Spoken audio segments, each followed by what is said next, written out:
तो next chapter हम आज स्टार्ट करेंगे चैप्टर 2C वेक्टर्स। ठीक है, तो वेक्टर्स में पढ़ेंगे इसकी जो वेक्टर की कौन कौन सी हमारे पास क्वांटिटीज़ हैं। ठीक है, कौन कौन के टाइप्स के हमारे पास वेक्टर्स हैं, zero vector, null vector etcetera. But उससे पहले हमें पता है कि एक स्केलर क्वांटिटीज़ होती हैं, ठीक है, और एक वेक्टर क्वांटिटीज़ होती हैं। तो स्केलर क्वांटिटीज़ वो क्वांटिटीज़ हैं, ठीक है, जिनका सिर्फ हमारे पास क्या रहता है, मैग्नीट्यूड। ठीक है, इनके पास मैग्नीट्यूड भी है और इनके पास डायरेक्शन भी है। ठीक है, तो मैग्नीट्यूड स्केलर क्वांटिटी कौन सी होती हैं, जैसे हमारे पास हो गया डिस्टेंस हो गया, ठीक है, स्पीड हो गई, हमारे पास टाइम, वर्क। ठीक है, तो फिर हमारे पास वेक्टर्स कौन सी होती हैं, वेक्टर क्वांटिटीज़ वो जिनके पास मैग्नीट्यूड डायरेक्शन दोनों है। जैसे हमारे पास डिस्प्लेसमेंट हो गया, ठीक है, और वेलोसिटी हो गया, या फिर लीनियर मोमेंटम हो गया, एंगुलर मोमेंटम हो गया, ये सारी हमारे पास वेक्टर क्वांटिटीज़ हैं। ठीक है, तो उसके बाद हम सारा वेक्टर्स के बारे में ही पढ़ेंगे। ठीक है, कौन कौन तरह के वेक्टर्स हैं हमारे पास। ठीक है, तो वेक्टर्स हमारे पास हम इसे रिप्रेजेंट कैसे करते हैं, ऐसे। ठीक है, ये है वेक्टर की टेल और ये है वेक्टर का हेड। ठीक है, इसे बोलते हैं क्या, टेल ऑफ द वेक्टर, इसे बोलते हैं हेड ऑफ द वेक्टर। ठीक है, head of the vector. Okay, उसके बाद ये दो तरह के हैं हमारे पास वेक्टर्स, एक है पोलर वेक्टर्स और दूसरे हैं एक्सियल वेक्टर्स। तो सबसे पहले हमारे पास है पोलर वेक्टर्स। तो बेटा पोलर वेक्टर्स वो वेक्टर्स होते हैं जो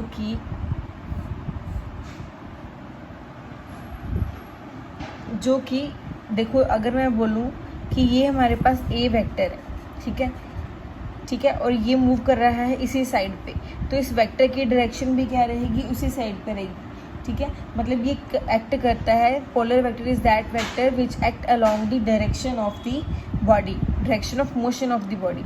तो polar vectors are those vector which act along the direction of the motion of the body. ठीक है, उसके बाद हमारे पास होते हैं एक्सियल वेक्टर। नेक्स्ट हमारे पास है एक्सियल वेक्टर्स। तो एक्सियल वेक्टर्स वो वेक्टर्स होते हैं जैसे जो रोटेशनल मोशन को डिफाइन करते हैं।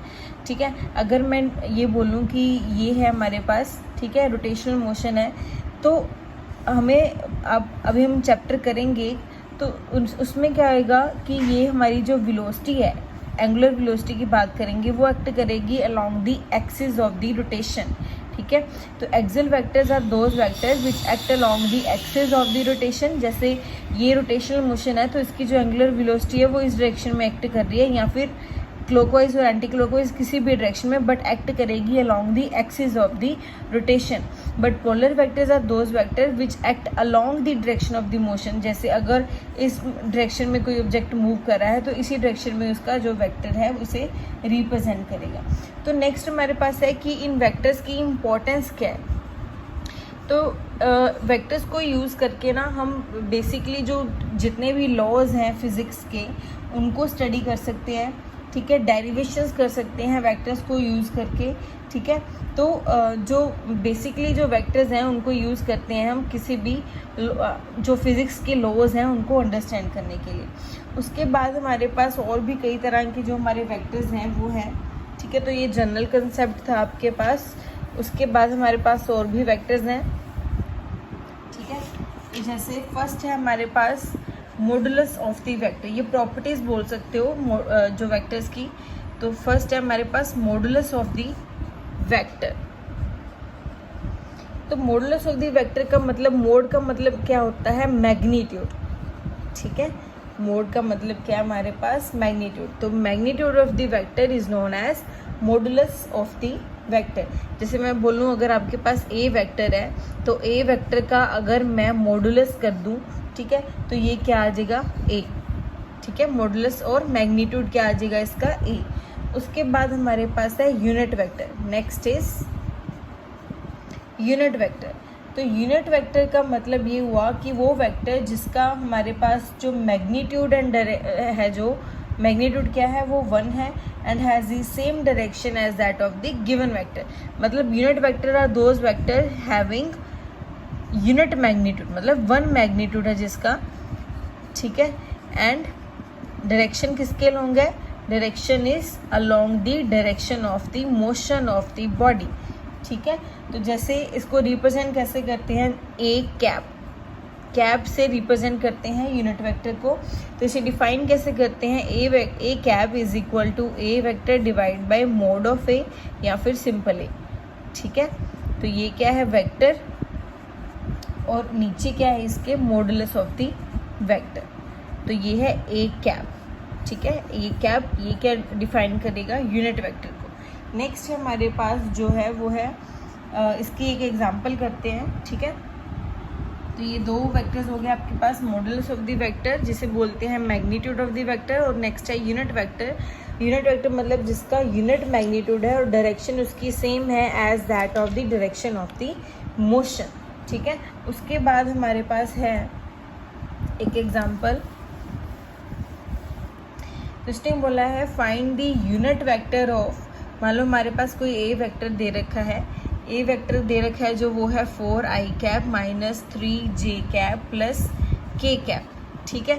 तो इसको हम लिख सकते हैं कैसे, देखो ये ए वेक्टर है तो इसके अलोंग ए एक्स कंपोनेंट होएगा, ये हम करेंगे फर्दर। एक बार के लिए याद रखो, अगर आपके पास आई, जे और के है तो आई कैप रिप्रेजेंट करेगा direction along the x axis, j cap represent करेगा direction along the y axis and k cap represent direction along the z axis. तो इसे आप लिखोगे ए एक्स आई कैप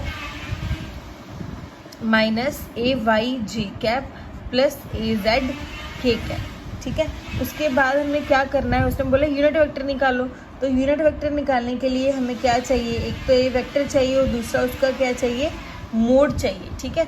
तो मोड निकालने का फॉर्मूला आपको पता होगा, तो इसका अगर मैंने मोड निकालना है तो हम क्या करते हैं, under root of 4 square plus 3 square plus 1 square, ठीक है। इसके आगे कुछ नहीं है तो मतलब 1 है, ठीक है। तो इसको कैसे करोगे, 16 प्लस 9 प्लस 1, तो ये आपके पास आ जाएगा अंडर रूट 26। तो देखो ए वेक्टर भी पता है आपको, ए वेक्टर तो आपके पास आ गया 4i cap minus 3j cap plus k cap, और उसका मोड क्या आ गया आपके पास अंडर रूट 26, ठीक है।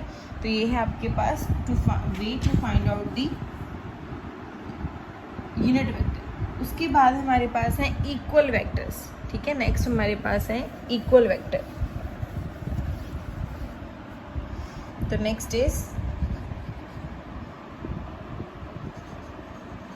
Equal vectors. तो इक्वल वेक्टर्स वो होते हैं जिन two vectors are said to be equal if they have same magnitude and same direction.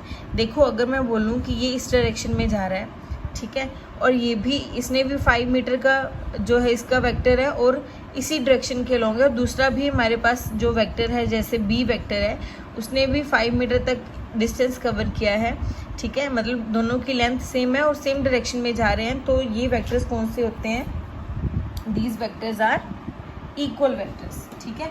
उसके बाद अच्छा इसे लिख सकते हो फिर आप, a vector is equal to b vector, ठीक है। उसके बाद हमारे पास है नेगेटिव वेक्टर। नेक्स्ट क्या है हमारे पास, नेगेटिव वेक्टर। तो नेगेटिव वेक्टर्स वो होते हैं जिनका जो मैग्नीट्यूड है वो तो सेम है बट उनकी जो डायरेक्शन है वो क्या है, ऑपोजिट। इसके पास क्या था, इनका मैग्नीट्यूड और डायरेक्शन दोनों क्या थे, सेम थे, बट इसमें क्या है, नेगेटिव वेक्टर में मैग्नीट्यूड तो दोनों का सेम है। हो सकता है कि इसने भी 5 मीटर जो डिस्टेंस है कवर किया है और दूसरे ने भी 5 मीटर डिस्टेंस कवर किया है, but they are acting along the opposite direction, तो इसको क्या बोलते हैं, नेगेटिव वेक्टर, ठीक है। तो इसे आप क्या लिख सकते हो, a vector is equal to minus of B vector, या फिर क्या लिख सकते हो, a vector is equal to minus of a vector, क्योंकि लेंथ तो दोनों की सेम है, तो ए तो दोनों सेम है बट डायरेक्शन उनकी क्या है, ऑपोजिट है, ठीक है। उसके बाद है को इनिशियल वेक्टर्स। नेक्स्ट हमारे पास वो है को इनिशियल वेक्टर्स। तो को इनिशियल मतलब उनके नाम से ही क्लियर है, ठीक है। The vectors are said to be coinitial if their initial point is common. जब उनका इनिशियल पॉइंट क्या रहेगा, कॉमन होएगा। को इनिशियल का मतलब एक ही इनिशियल पॉइंट। तो जैसे अगर मैं ये बोलूँ कि एक ये वेक्टर है, ठीक है, इस डायरेक्शन के अलोंग जा रहा है, इस वेक्टर के डायरेक्शन के अलॉन्ग जा रहा है और दूसरा इस डायरेक्शन के अलॉन्ग जा रहा है, तो डायरेक्शन तो उनकी होगी अलग अलग, बट स्टार्टिंग पॉइंट उनका क्या हुआ, सेम, तो इसे क्या बोलते हैं, को इनिशियल। उसके बाद हमारे पास है कोलिनियर। उसके बाद क्या है हमारे पास, कोलिनियर वेक्टर्स। तो कोलिनियर वेक्टर्स वो वेक्टर्स होते हैं जिनका जो मैग्नीट्यूड है चाहे इक्वल हो चाहे अनइक्वल हो, बट वो एक्ट करते हैं अलॉन्ग सेम पैरेलल लाइंस। जैसे देखो कोलिनियर है, कोलिनियर मतलब अगर ऐसे है चाहे ये है, मतलब इसकी लेंथ चाहे 5 मीटर है, इसकी 10 मीटर है, ठीक है, चाहे दोनों की 5 मीटर ही है लेंथ, ठीक है, तो बट वो एक्ट करेंगे along same parallel lines, but उनका मैग्नीट्यूड डिफरेंट भी हो सकता है और सेम भी हो सकता है। देन ये कौन से होते हैं वेक्टर्स, कोलिनियर वेक्टर्स। उसके बाद हमारे पास है कोप्लेनर वेक्टर्स। तो नेक्स्ट है हमारे पास कोप्लेनर। तो कोप्लेनर से ये क्लियर है कि जो एक ही प्लेन में एक्ट करे उसे बोलते हैं कोप्लेनर वेक्टर्स, ठीक है। तो कोप्लेनर वेक्टर्स हैं जो हमारे वो वेक्टर्स हैं जो एक्ट करेंगे एक ही प्लेन में। मान लो ये मेरा हमने एक प्लेन लिया एक्स वाई प्लेन, तो अगर ये हमारे वेक्टर्स एक्ट कर रहे हैं एक इस डायरेक्शन में और एक इस डायरेक्शन में, तो इसे बोलेंगे हम कोप्लेनर वेक्टर्स, ठीक है। उसके बाद हमारे पास है लोकलाइज्ड वेक्टर्स। तो लोकलाइज्ड वेक्टर्स वो वेक्टर्स होते हैं जिनका इनिशियल पॉइंट फिक्स है, ठीक है। फिक्स है मतलब कि अगर मैं बोलूँ कि ए पॉइंट है तो ए पॉइंट उनका फिक्स है कि यहीं से उन्हें चलना स्टार्ट करना है, तो ये कौन से वेक्टर्स होते हैं, लोकलाइज्ड वेक्टर। दूसरी है हमारे पास नॉन लोकलाइज्ड वेक्टर। तो नॉन से मतलब जिनका जो स्टार्टिंग पॉइंट है ज़रूरी नहीं है कि वो ए ही हो, वो अपनी मर्जी से कहीं से भी चलना स्टार्ट कर सकते हैं, ठीक है। तो जो नेक्स्ट हमारे पास है पोजीशन वेक्टर और डिस्प्लेसमेंट वेक्टर के बारे में डिस्कस करेंगे, ठीक है। तो next is position vector and displacement vector.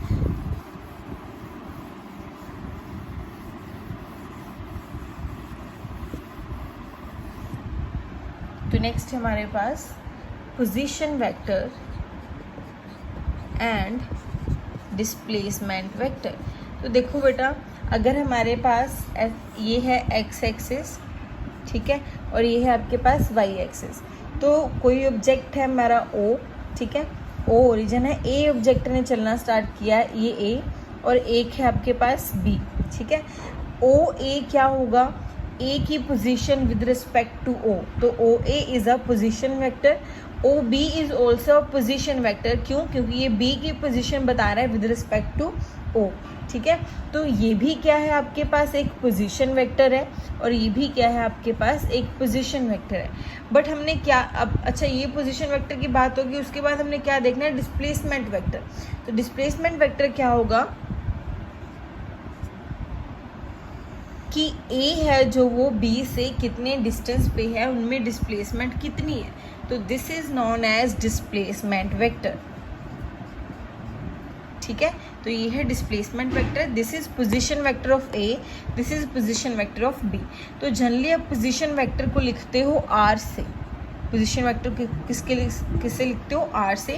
अगर ये ए का पोजीशन वेक्टर है तो इसको ए लिख लो, ये बी का पोजीशन वेक्टर है तो इसे बी लिख लो, ठीक है। और उसके बाद ये है हमारे पास ए बी है, जो A B is displacement vector, A B is displacement vector, ठीक है।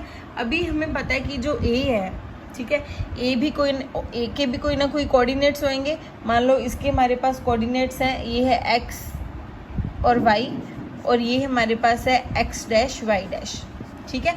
तो डिस्प्लेसमेंट वेक्टर बेटा कैसे निकालेंगे, तो डिस्प्लेसमेंट वेक्टर निकालने का हमारे पास क्या रहेगा फॉर्मूला, कि हमें हमेशा पता है कि हम टोटल डिस्प्लेसमेंट नहीं लिखते, हम नेट डिस्प्लेसमेंट लिखते हैं। मतलब फाइनल वाली एक्स में से एक्स माइनस करोगे, फाइनल वाला कंपोनेंट माइनस इनिशियल वाला कंपोनेंट, ठीक है। साथ में क्या लगाओगे इसके, आई कैप, क्यों, आई कैप रिप्रेजेंट करता है वेरिएशन या फिर direction along the X axis. उसके बाद वाई के लॉन्ग देखो, ये आएगा आपके पास वाई डैश माइनस वाई, ठीक है, साथ में आएगा जे कैप।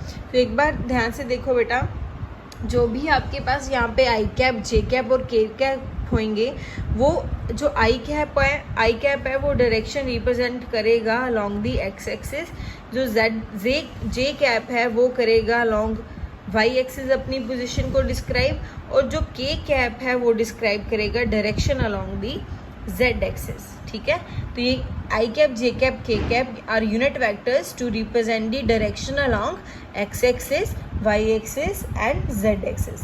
ठीक है, तो ये आपके पास आ गया डिस्प्लेसमेंट वेक्टर, और दिस इज पोजीशन वेक्टर। तो पोजीशन वेक्टर अगर सिंपल आपने आर ए का लिखना है, ठीक है, तो आप कैसे लिखोगे, x i cap plus Y j cap. अगर आपने बी का लिखना है पोजीशन वेक्टर, तो आप लिखोगे X dash I cap plus Y dash J cap. So these are the position vectors and the displacement vectors of the,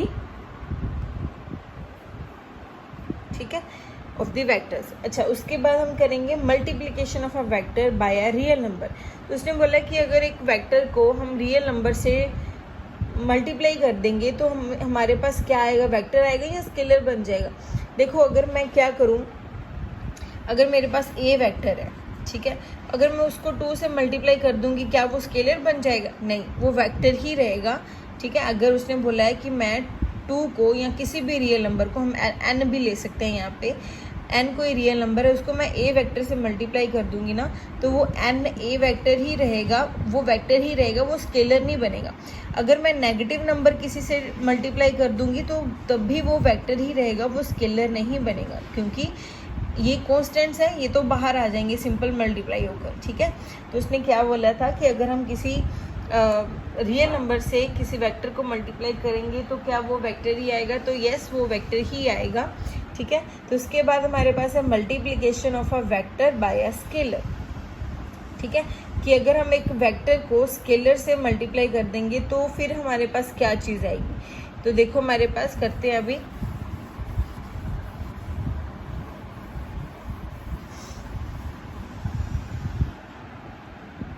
तो next है हमारे पास multiplication of a vector by a scalar. अगर मान लो हमारे पास ए वेक्टर है 100 न्यूटन, ठीक है, तो कितने टाइम में, S is equal to 10 seconds में। ठीक है, एंड देन अगर हम मल्टीप्लाई कर दें, 10 को 100 से मल्टीप्लाई कर दें, तो क्या हमारे पास वो जो स्केलर है, सॉरी, जो वेक्टर क्वांटिटी है, वो क्या स्केलर बन जाएगी? ठीक है, नहीं, वो वेक्टर ही रहेगी। अगर मैं देखो 100 को मैंने 10 से मल्टीप्लाई कर दिया, 100 न्यूटन को 10 से मल्टीप्लाई किया, ये एक वेक्टर है और ये स्केलर है, तो जो भी इसका आंसर आएगा वो वेक्टर ही रहेगा, वो स्केलर नहीं बनेगा। ठीक है, तो नेक्स्ट हमारे पास है, ये सिर्फ जनरल इंट्रोडक्शन के लिए, इसमें से पेपर में से ज़्यादा कुछ नहीं आएगा। ठीक है, मतलब 1 मार्क्स के क्वेश्चन ऐसे आ सकते हैं कि लोकल वेक्टर कौन से होते हैं, या फिर ये बोल सकते हैं यूनिट वेक्टर निकालो, ये चीज़। ठीक है, तो ये नहीं आएगा कि मल्टीप्लाई रियल नंबर से करेंगे तो वो क्या आएगा, सेक्टर सेक्टर। ठीक है, उसके बाद हमारे पास है रिजल्टेंट वेक्टर। रिजल्टेंट वेक्टर क्या होगा, resultant vector is that vector, ठीक है, या इसे डिफाइन कर सकते हैं as a single vector which produces the same effect as produced by the individual vectors. ठीक है, अगर मैं बात करूं कि अगर हमारे पास है इस साइड पे है ए वेक्टर, ठीक है, इस साइड पे हमारा है बी वेक्टर, ये है ए वेक्टर और बी वेक्टर, तो इसका रिजल्टेंट वेक्टर है मान लो आर वेक्टर। ठीक है, क्यों? क्योंकि जो इफेक्ट ए वेक्टर प्रोड्यूस कर रहा है और जो बी प्रोड्यूस कर रहा है, दोनों मिलके कैसा इफेक्ट रिप्रेजेंट करेंगे, जो रिजल्टेंट करेगा। मान लो सिंपल लैंग्वेज में अगर बात करूं कि अगर मैं एक अलमीरा को मैंने मूव करवाना है, तो मैंने इसको 10 न्यूटन फोर्स लगा दी साइड पे, ठीक है, और एक अलमीरा है जिसको मैंने 2 बंदों से मूव करवाया 5 न्यूटन और 5 न्यूटन। मान लो ये है ए और बी, ठीक है, और ये है रिजल्टेंट उसका। ठीक है, तो हमने क्या डिफाइन किया, resultant vector is a single vector which produces the same effect as produced by the individual vectors. ठीक है, तो this is the resultant vector. Okay, उसके बाद उसने बोला है vector addition is not possible by simple laws of algebra. तो उसने बोला कि वेक्टर को ऐड हम वैसे ही नहीं कर सकते जैसे हमने सिंपल, जैसे अलजेब्रा करते हैं, a plus b is equal to b plus a या कुछ भी है, तो ऐसे हम नहीं कर सकते। ठीक है, तो देखो अगर मैं बोलूँ कि हमारे पास है, अगर बात करें ये चीज़ है और ये चीज़ है, ठीक है, उसके बाद ये उसका रिजल्टेंट हो गया मान लो, ठीक है। ये वैल्यू 3 है और ये 7 है, तो क्या इसके रिजल्टेंट को आप दोनों ऐड करके रिजल्टेंट इसका लिख सकते हो 7 + 3 = 10? नहीं, क्यों? क्योंकि यहाँ पे कौन सी प्रॉपर्टी लगेगी, ये उसका बेस बन जाएगा, ये उसका परपेंडिकुलर बन जाएगा और ये उसका हाइपोटेन्यूज बन जाएगा। तो ये बनेगा h² = p² + b² वाली चीज़ लग के ये इसका रिजल्टेंट हम निकाल पाएंगे सिंपल ऐड करके नहीं, ठीक है। उसके बाद हमारे पास है कि जनरल रूल्स क्या है वेक्टर्स को ऐड या फिर सब्ट्रैक्ट वगैरह करने के।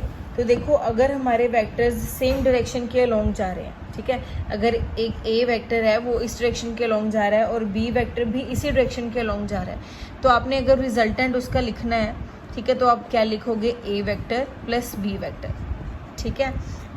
अगर वो जा रहे हैं ऑपोजिट डायरेक्शन में, एक इस डायरेक्शन में जा रहा है और इस डायरेक्शन में जा रहा है, तो उसका रिजल्टेंट क्या लिखोगे, ए वेक्टर प्लस ऑपोजिट हो गया ना minus of B vector, means resultant vector is equal to A vector minus B vector, ठीक है। उसके बाद उसने बोला है when the two vectors acting at some angle, अगर किसी एंगल पे वो एक्ट कर रहे हैं तो कैसे लिखोगे। तो देखो, मान लो अगर हमारे पास वो जा रहे हैं, एक इस डायरेक्शन में जा रहा है, ठीक है, दूसरा इस डायरेक्शन में जा रहा है, तो उसका रिजल्टेंट ये है आपके पास, ठीक है, डिफरेंट डायरेक्शन में जा रहे हैं और एट सम एंगल जा रहे हैं, ठीक है। तो इसको हम यूज़ करेंगे या फिर इसको निकालेंगे by using triangle law of vector addition, triangle law of vector addition, ये हम डिस्क्राइब करेंगे ये टोटल क्या है, और by using parallelogram law of vector addition, और using by parallelogram law of vector addition. तो ये दो हैं हमारे पास वेक्टर एडिशन के लिए, ठीक है। तो करते हैं हम पहले triangle law of vector addition, फिर करेंगे parallelogram law of vector addition, ठीक है। तो एक polygon law of vector addition है हमारे पास, तो जनरली हमारे पास है पैरेललोग्राम और जो है ट्रायंगल लॉ, तो ये हम बेसिकली ये दो ही डिफाइन करेंगे पहले। तो फर्स्ट ऑफ ऑल हमारे पास है triangle law of vector addition, ठीक है। आई थिंक आज हम यही करते हैं, आप बेसिक इंट्रोडक्शन पढ़ो, तो नेक्स्ट वीडियो में आपको मैं triangle law of vector addition करवाऊंगी और साथ में हमारा जो रहेगा टॉपिक पैरेललोग्राम लॉ, उसके रिलेटेड थोड़े से न्यूमेरिकल, ठीक है। तो यहाँ तक पढ़ो, बेसिक चीज़ें हैं, ज़्यादा कोई डिफ़िकल्टी लेवल नहीं है यहाँ तक, तो पढ़ो समझो इसे, ठीक है जी।